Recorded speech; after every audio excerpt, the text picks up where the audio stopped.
राष्ट्र धर्म हमारा परम कर्तव्य है। निजी और राजनीतिक हित को राष्ट्र हित से ऊपर नहीं रख सकते। बड़ी पीड़ा होती है, भारत माँ के यहाँ चाकू घोंपा जाता है। राष्ट्रवाद को तिलांजलि देकर कुछ लोग भ्रमित होकर देश या बाहर में किनसे चर्चा करते हैं जो हमारे हितकारी नहीं है। हमें चुप नहीं रहना चाहिए। We have to neutralize these forces, the forces that keep self-interest, political interest above that of national interest. ये नहीं हो सकता। हमारे देश की पहचान है, हजारों साल की संस्कृति है।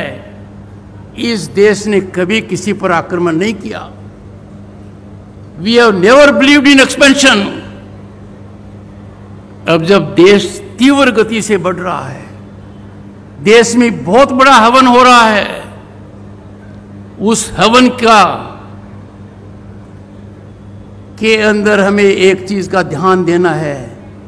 उस हवन में हर किसी को आहुति देनी है।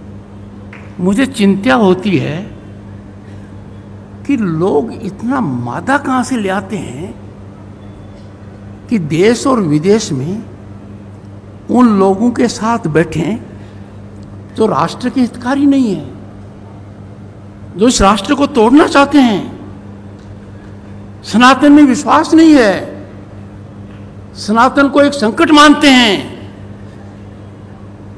ना समझी के परिचायक हैं वो। पर उससे ज्यादा गंभीर बात है कि उनको कुंठित करने वाली आवाज शिथिल नहीं होनी चाहिए। यह समय चुप रहने का नहीं है।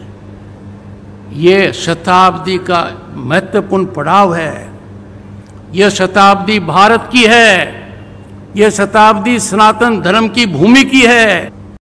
प्रजातंत्र पर एक बड़ा प्रहार हुआ, क्रूर प्रहार हुआ और देश में आपातकाल लग गया।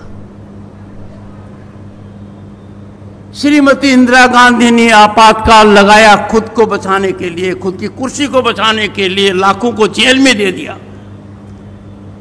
आजादी में जिन लोगों ने अपना लहू दिया था, उनकी आत्मा तड़पती रह गई। कोई अधिकार हमारे पास नहीं रहे। 21 महीने का वो अंधकार रहा।